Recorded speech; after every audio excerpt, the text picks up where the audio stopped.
హింస. క్రీస్తు కోసం బ్రతకాలనుకున్నప్పుడు హింసలే, బాధలే, సుఖం ఎక్కడుంది? పౌలు గారికి యేసుక్రీస్తుకి లేని సుఖం అపోస్తలులకు ఆయన ఏమి ఇవ్వలేదు. అపోస్తలులకు లేని సుఖం క్రైస్తవులకి ఇవ్వలేదు. క్రైస్తవులలో పౌలు గారికి ఏమైనా సుఖం ఉందంటే మరెవరికి లేవు.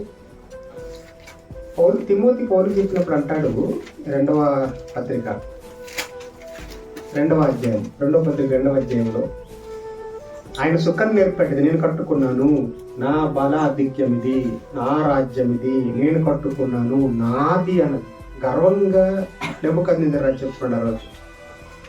దాన్ని చూసి మరొక మనిషి చెడిపోతాడు. ఎలా అంటే ఆయన కూడా అదే అనుకుంటాడు, నేను కట్టుకున్నాను, నాది, నా ఆస్తి, నా బలగం అని మరొక వ్యక్తి ఆయనలాగా చూసి స్వార్థంగా ఫీల్ అవుతారు.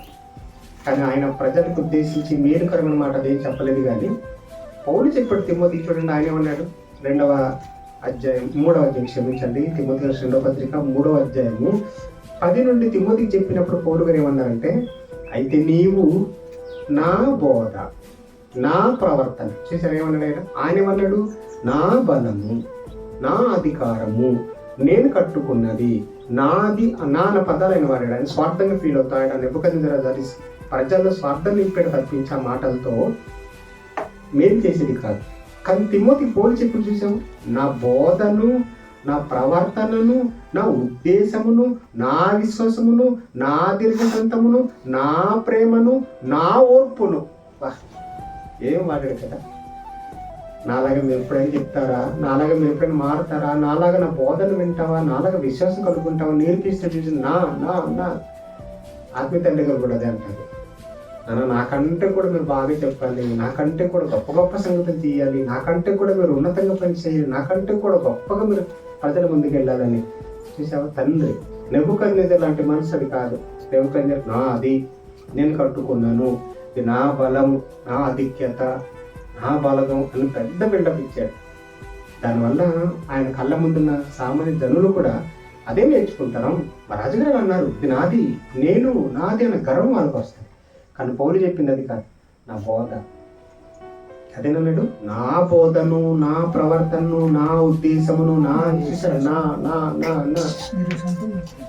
నన్ను ఎలా నడుచుకుంటున్నాను మీకు తెలుసు కదా, నా బోధ ఎలా ఉంటుందో మీకు తెలుసు కదా, నా ప్రేమ ఎలా ఉంటుందో నీకు తెలుసు కదా, నా విశ్వాసం ఎలా ఉంటుందో నీకు తెలుసు కదా, నా భక్తి ఎలా ఉంటుందో నీకు తెలుసు కదా, దేవుని కోసం నేను చేసే త్యాగాలు అంటే నీకు తెలుసు కదా. నాది నాది నాది అన్న నా బోధ నేర్చుకో, నా విశ్వాసం నేర్చుకో, నా ప్రవర్తన చూడు, నా ఉద్దేశం చూడు, నా దీర్ఘశాంతం చూడు, నా ప్రేమ చూడు, నా ఓర్పు చూడు. ఏం చెప్పాడు తిమోతి పౌలు గారు. అందుకే యవ్వన కాలంలో పెళ్లి చేసుకోక ముందే కోరికలన్నీ యవ్వన కాలంలో వచ్చేటప్పుడు కోరికలన్నిటిని కూడా అణచివేసి సేవ బలంగా నిలబడిన యోధుడు తిమోతి. అలా నిలబెట్టింది వెనకతనున్నది పౌలు. ఆయన కూడా పెళ్లి కాలేదు కదా అప్పటికే, అంటే ఆయనకి పెళ్లి కాలేదులేండి. కానీ పెళ్లి కాక ముందున్న ఆలోచన చెప్తున్నాడు. పెళ్లి కాక ముందు పౌలు తిమోతికి చెప్తున్నాడు, నాన్న ఈ విషయంలో నిలబడాలి, నీ యవ్వనేచ్చనట్టు దూరంగా పోవద్దు, ఆ సుఖాలొద్దు, ఆ కోరికలొద్దు, ఆ తప్పుడు ఆలోచనలు వద్దు. అవి మన జీవితాన్ని చాలా మటుకు దించేస్తాయి కిందకి, మన భక్తి జీవితాన్ని పూర్తిగా పాడు చేస్తాయి. ఆ యవ్వనేచ్చల కోరికలు పారిపో. వయసులో ఉన్న వాళ్ళకి కోరికలు వస్తాయండి, వందలు వస్తాయి కోరికలు, 1, 2 కోరికలు అనంతం అంటాడు కదా. కోరికలు అనంతం, అపరిమితం. అవి ఇంత లిమిట్ అని ఉండదు కోరికలకి, యవ్వనంలో కోరికలకి. ముసలి వాళ్ళకి ఒకటే, ఆ వృద్ధాప్య దశలో వాళ్ళు ఆలోచించేది ఒకటే, మా బతికేది అయిపోయింది నాయన, ఇంకా చావుకు దగ్గర అయిపోతున్నాం మేము, మాకెందుకు అన్న ఆలోచన వాళ్ళకి వస్తాయి. అదే యవ్వనంలో ఉన్న వాళ్ళకి, కుర్రాళ్ళకి, అమ్మాయిల కంటే అలాంటి ఆలోచన ఉంటుంది, చాలా బతుకుంది, ముసలి వయసు వస్తే అప్పుడు నమ్ముదాం, అప్పుడు చూద్దాం దేవుడు నమ్మాలో వద్దని ఆలోచిస్తారు. అంటే ఈ వయసులో ఎన్ని కోరికలు ఉంటాయో అన్ని కోరికలు, అన్ని సుఖాలు అనుభవించేయాలి. నాన్న ఆ సుఖములు, ఆ కోరికలు అనుభవిస్తామని పరిగెడితే కాలు చెయ్యి విరిగిపోతే, నోరే పడిపోతే, గుండె పగిలిపోతే, పేగులు బయటకు వస్తే, తల పగిలిపోయి బ్రెయిన్ బయటకు వస్తే ఏం చేస్తాం? ఆ ప్రమాదంలో ఎందరు యవనస్తులు ఈ మధ్యకాలంలో ప్రమాదాలు చనిపోలేదు. మనం ఎందుకు ఆ మాత్రం విని కూడా భయపడట్లేదంటే రాదంతే.